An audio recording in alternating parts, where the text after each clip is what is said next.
গেছিলাম চর্দির বাড়ির লক্ষ্মী পুজোতে। চর্দি মানে বড় পিসির ছোট মেয়ে। বড় পিসি দুই মেয়ে, বড় মেয়েকে বড়দি বলি আর ছোট মেয়েকে চর্দি বলেই ডাকি।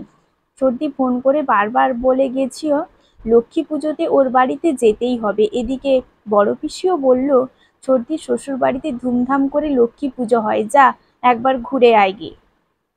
চর্দির বিয়ের বেশি দিন হয়নি, 7 মাস হলো বিয়ে হয়েছে। শ্বশুরবাড়ি ওর এই প্রথম লক্ষ্মী পুজো। শুনেছিলাম দুর্গা পুজোতে হয়তো এতটা আনন্দ হয় না যতটা লক্ষ্মী পুজোতে হয়। তবে চর্দিকে একেবারে ছোট ফ্যামিলিতে অমিতদা, চর্দি আর চর্দির শাশুড়ি। অমিতদা মানে চর্দির হাজব্যান্ড। লক্ষ্মী পুজো উপলক্ষে বাড়িতে অনেক লোকজনের নেমন্তন্ন। অমিতদা বেশ কয়েকজন বন্ধু বান্ধবও এসেছে দেখলাম। তাছাড়া অমিতদার খুড়তুতো জেঠতুতো দাদা দিদি ভাই বোন সকলেই আছে। সকাল থেকেই চলছিল বেশ হই হুল্লোড়।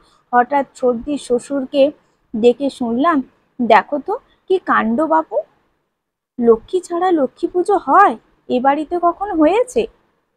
লক্ষ্মী না থাকলে পুজোই হবে না। আমি এই কথাটা শুনে হাঁ হয়ে তাকিয়ে আছি চর্দির শাশুড়ির দিকে। লক্ষ্মী ছাড়া লক্ষ্মী পুজো সত্যি তো হয় না, কিন্তু লক্ষ্মী তো আছেই দেখলাম। বাড়িতে কত বড় লক্ষ্মী প্রতিমা এসেছে, অথচ বলছেন লক্ষ্মী নেই। ভাবছি ছোটদিকে একবার জিজ্ঞাসা করি দেখি। এই সময় অমিতদাকে বলতে শুনলাম, চিন্তা করো না মা, আমি দেখছি কি করা যায়। কথাটা বলেই অমিতদা কোথায় যেন বেরিয়ে গেল। আমি কিছু বুঝতে পারছি না। এদিকে চর্দিকে যে জিজ্ঞাসা করব, চর্দি আবার পুজোর কাজে ব্যস্ত হয়ে গেল। চর্দি বাড়িতে আমিও প্রথমবার, সেভাবে কাউকে যে জিজ্ঞাসা করব সে সাহস হয়ে উঠছিল না। আমি আমার মতো রয়ে গেলাম। অমিতার এক বন্ধুর সঙ্গে তখন গল্পে মজে গেলাম। হঠাৎ কয়েক ঘন্টার পর দেখি চর্দির শাশুড়ি হাসতে হাসতে বলছে, ও বৌমা কোথায় গেলে?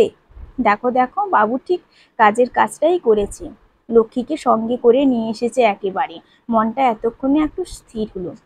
এই কথাটা শুনে আমিও ঘর থেকে বেরিয়ে এসে দেখি বাড়ির বাইরে একটা রিক্সা দাঁড়িয়ে আছে। রিক্সা থেকে এক মহিলা হাত ধরে নামছে অমিতদা। মহিলাটির বয়স ওই 50 ও তার একটু বেশি হবে। দেখলাম ওই মহিলার বাম হাতে বাম পাটা একটা সামান্য বাঁকা। হাঁটলে তবেই বোঝা যায়। অমিতদার মা অর্থাৎ চর্দির শাশুড়ি তখন কাছে এগিয়ে গিয়ে বলল, বাবু ভালো করে হাত ধরে নামা, লক্ষ্মীকে ছাড়া বাড়িতে এখন লক্ষ্মী পুজো হচ্ছে? আমি তো চিন্তায় পড়ে গেছিলাম খুব। বুঝতে পারলাম এই মহিলার কথাই তাহলে চর্দির শাশুড়ি বলেছিল। চর্দি অমিতদা সকলেই দেখছি ওনাকে লক্ষ্মী পিসি বলেই সম্বোধন করছে। উনি আসার পর বাড়ির পরিবেশটা যেন বদলে গেল। কিন্তু ওনাকে ছাড়া লক্ষ্মী পুজো হবেই না কেন? মনের ভেতরে একটা প্রশ্ন খচখচ করছে।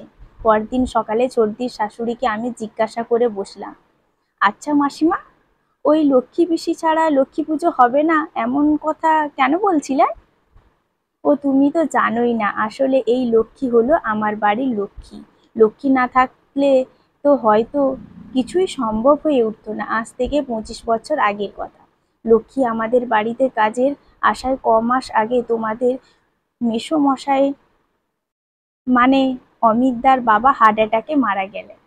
মন মেজাজ তখন একটুও ভালো নেই। অমিতের বয়স তখন 3 বছর।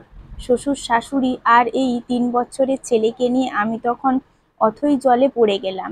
ঠিক সেই সময় লক্ষ্মী আমাদের বাড়িতে আসে, এসে বলল, বৌদি তোমাদের বাড়িতে একটা কাজ দেবে? আমি নিজেই তখন একটা চাকরির চেষ্টা করছি, কাজের লোক রাখার কোনো প্রয়োজন নেই। কিন্তু ভেবে দেখলাম আমি চাকরি করতে গেলে আমার ছেলেকেই বা দেখবে কে? এদিকে শ্বশুর শাশুড়ির বয়স হয়েছে, আমার শ্বশুর মশাই শরীরটা খারাপ তখন। তোমার মেসোমশাই মারা যাওয়ার পর সংসারের পুরো দায়িত্ব আমার ঘাড়ে এসে পড়েছে। উনি তো কোনো সরকারি চাকরি করতেন না যে আমি ওনার চাকরিটা পেয়ে যাব। বুঝতে পারছিলাম না কি করে সবকিছু সামলাবো। এদিকে অর্থর টান, তার উপর একটা ছোট্ট বাচ্চা আর বয়স্ক শ্বশুর শাশুড়ি। আমাকে কিছু একটা করতেই হবে। আমি বাইরে কাজ করতে গেলে ঘরটা সামলাবে কে? তখন এই লক্ষ্মী আমাকে ভরসা দিয়ে বলেছিল, বৌদি আমি তোমার সব ঘরের কাজ করব, আমি তোমার ছেলেকে দেখব, তুমি চাকরি করো। এই লক্ষ্মীর ভরসায় ছেলে আর বয়স্ক শ্বশুর শাশুড়িকে রেখে ছোট একটা চাকরি করতে শুরু করি। তবে আমার শাশুড়ি বলেছিলেন, কাজের লোক যখন রেখেছো তখন ওর খোঁড়া মেয়েকেও রাখছো তো, সব সামলাতে পারবে তো? আমার বিশ্বাস ছিল লক্ষ্মী পারবে সবকিছু সামলাতে। আমি ওকে কখনো কাজের মেয়ে হিসেবে দেখিনি। আমি অফিস থেকে বাড়ি ফেরার পথে লক্ষ্মীর বাড়ি যেতে পারতাম। তুমি জানো না, আমাদের ওই খারাপ সময়টা লক্ষ্মী একমাত্র পাশেই থেকেছে। ভগবান বোধহয় সেই সময় লক্ষ্মীকে আমার কাছে পাঠিয়েছিলেন। 3 বছর লক্ষ্মী আমার থেকে বেশি টাকা নেয়নি। সামান্য কিছু দিতে গেলেও লক্ষ্মী বলতো, খাওয়ার পর সব কিছুই তো দিচ্ছ বৌদি, তুমি একটু টুকটাক করে গুছিয়ে নাও, তারপর না হয় আমাকে দিও। 3 বছরের মাথায় আমি প্রাইমারি স্কুলে চাকরি পাই। তারপর থেকেই আমাদের অবস্থার উন্নতি হতে থাকে একটু একটু করে। লক্ষ্মী বলেছিল, বৌদি বাড়িতে এবার একটা লক্ষ্মী পূজা করো। মা লক্ষ্মীর মুখ তুলে চেয়েছে এদিকে। জানি না লক্ষ্মীর মুখ তুলে চেয়েছিল কিনা, তবে এই লক্ষ্মী না থাকলে আমার কিছুই হতো না। সেই থেকেই লক্ষ্মীর ইচ্ছে মতেই মা লক্ষ্মীর আরাধনা করে আসছি।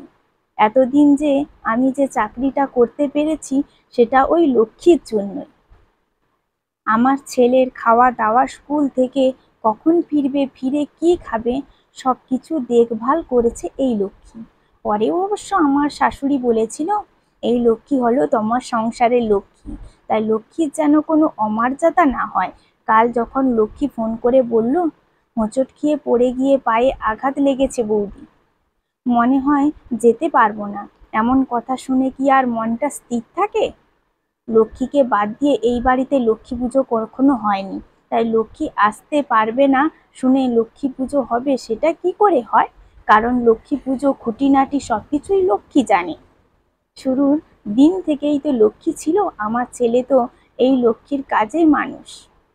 বাবু লক্ষ্মী পিসিকে ভীষণ ভালোবাসে।